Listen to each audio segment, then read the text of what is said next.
Bienvenidos a Cine Aparte y gracias por darle play a esta nueva entrega. Hace un par de años, ya casi 3, vi una película mexicana de horror en su paso por festivales y me pareció increíblemente original. Nunca dejé de pensar en ella y en cuánto me gustaría reseñarla. Y esta es una sensación que en el contexto del cine mexicano puede llegar a ser frustrante porque uno nunca sabe si una película va a tener distribución. Pero bueno, la película de la que hablo sí tuvo distribución, llegó la semana pasada a salas en distintas ciudades del país. Se trata de Feral, del director Andrés Kaiser. Es su ópera prima y también él es el guionista. Hacia el final de la cápsula les diré en dónde pueden verla o en dónde pueden consultar en qué sedes está exhibiendo.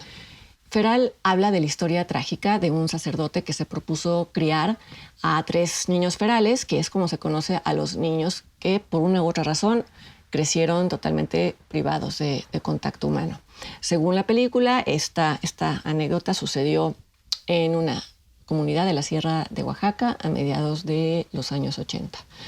Digo que fue una historia trágica, no por anticipar el final, sino porque es lo primero que plantea la película. La cinta arranca con una secuencia que es el fragmento de un noticiero local que en ese entonces dio la noticia de un incendio, del incendio de una casa, y muestra imágenes de bomberos intentando apagar las llamas de este incendio que acabó consumiendo esa casa y provocó la muerte de quienes vivían en ella. La secuencia que sigue este breve reportaje de televisión ya se sitúa en el presente, o por lo menos muchos años después de aquel incendio, y es una entrevista con el reportero que en ese entonces hizo el reportaje para televisión.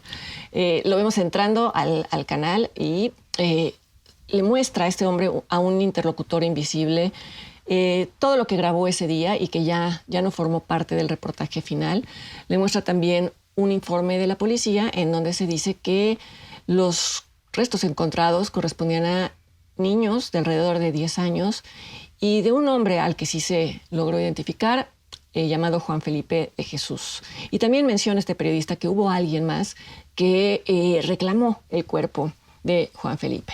Este alguien más va a ser el sujeto de una siguiente entrevista. Se trata de un amigo del fallecido, alguien que lo ayudó a construir su casa cuando llegó a Oaxaca, y nos revela, o le revela al interlocutor invisible, que se trataba de un sacerdote que había estado en un monasterio.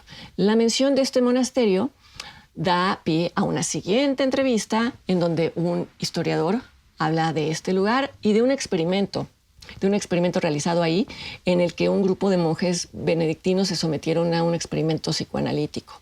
Muestra fotografías en blanco y negro que documentan estas reuniones y habla de que un experimento así no tenía precedentes en la historia de la religión en México y que por su naturaleza nada ortodoxa llamó la atención negativamente de la Iglesia Católica. Menciono estas primeras 4 secuencias que son apenas la punta de la madeja, nada más para dar idea del formato tan ingenioso y sobre todo tan bien producido y tan bien ejecutado a través del cual se narra la historia al centro de Feral. Es un formato de falso documental en el cual un supuesto documentalista que nunca aparece a cámara reúne entrevistas con personas que podrían iluminar el caso del sacerdote y los niños y el incendio, desde antropólogos y sociólogos y psicólogos de la comunicación hasta personas cercanas a Juan Felipe o vecinos que veían con malos ojos que este sacerdote resguardara a esos niños. Uno de los entrevistados es el cura del pueblo que, por supuesto, veía en Juan Felipe a un rival y a un hereje y que sin duda influía en la opinión y en las acciones de sus feligreses. Esto me remitió a la película Canoa de Felipe Casals, que justamente muestra hasta qué grado un cura local puede influir en la opinión de una comunidad. Y curiosamente también Canoa recurre al formato de falso documental. Además de estos testimonios, un material importante para investigar qué sucedió dentro de esa casa y por qué ocurrió el incendio son videos tomados por el propio Juan Felipe. Él había hecho estas grabaciones con el fin de documentar a manera de diario, documentar el progreso de 3 niños ferales que había encontrado dentro de una cueva y que él se había propuesto rehabilitar. Como ustedes saben, el pietaje encontrado es quizá el recurso más usado en el cine de horror de este milenio usado, por no decir gastado, a veces ya agotado.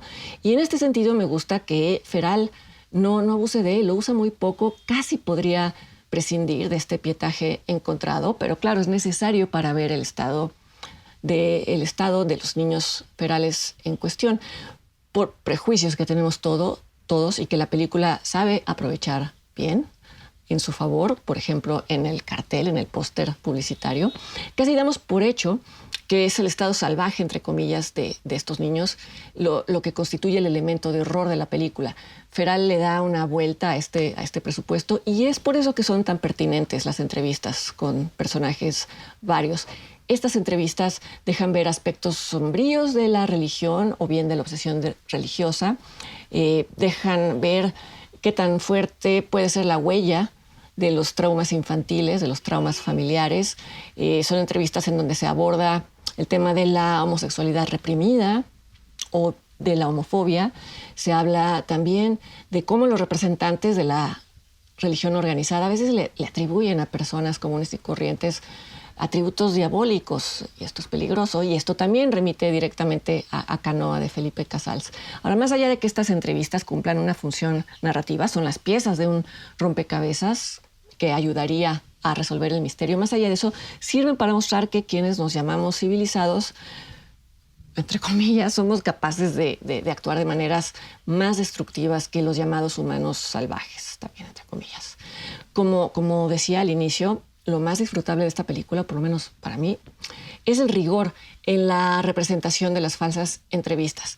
El director de fotografía de Feral es Marc Belver, quien a su vez ha sido director de fotografía de documentales mexicanos importantes, y quizá eso contribuyó a lograr el nivel de realismo de estos segmentos, tanto por la diferencia de texturas y de colores de cada entrevista, como por el hecho de que en los documentales las entrevistas con las llamadas cabezas parlantes tienen un formato muy particular. No le quiero quitar crédito, por supuesto, a Andrés Kaiser, pero creo que la verosimilitud de las entrevistas de Feral sí tiene que ver mucho con el respeto a esas convenciones formales y, repito, quizá esa fue una contribución de Marc Belver. Y es que esa verosimilitud es lo que consigue que el espectador de inmediato entre al juego que propone la película y que incluso se pregunte qué de aquello que dicen los entrevistados se sustenta en la realidad. No me refiero tanto al caso de los sacerdotes, sino a debates en torno a los niños ferales o incluso a la famosa convención de monjes benedictinos. Todo está tan bien planteado y el material gráfico es tan convincente que tiende puentes hacia el mundo real. Es una película que, por ejemplo, hace que el espectador quiera ampliar su conocimiento, su entendimiento sobre los niños ferales. Hay muchos mitos clásicos y populares que hablan de estos niños, desde el mito de Rómulo y Remo, fundadores de Roma, que supuestamente fueron creados por lobos, hasta Mowgli, el niño de la selva, imaginado por Rudyard Kipling y después por los estudios Disney. Pero más allá de estos mitos y de estas leyendas, ha habido casos reales documentados de niños ferales. La película habla brevemente de uno de estos casos, el de una niña. Cuando lo vean, sepan que es un caso real. Y es esta mezcla de invención y de verdad dentro de la película lo que hace que uno quiera investigar más. Se averiguan más sobre casos de niños ferales, casos documentados, verán que el horror de esas historias es la vileza de los civilizados, y voy a usar comillas, ya sea porque los abandonan o porque los mantuvieron en cautiverio durante años, que fue el caso de la niña que se presenta dentro de la película. De las mejores películas de horror mexicanas de los últimos años, Feral se exhibe actualmente en el Cine Tonalá, en la Cineteca Nacional, en la Casa del Cine, en Cinemanía, esto por hablar de la Ciudad de México. También se exhibe en la Cineteca de Guadalajara, en la Cineteca de Nuevo León y en otras sedes que no alcanzaría a mencionar, pero que ustedes pueden consultar en la página web de la película, que es www.cineferal.com. Espero que logren verla, espero que les guste y yo los invito para que me acompañen la siguiente semana aquí a otra entrega de Cine Aparte. Hasta entonces.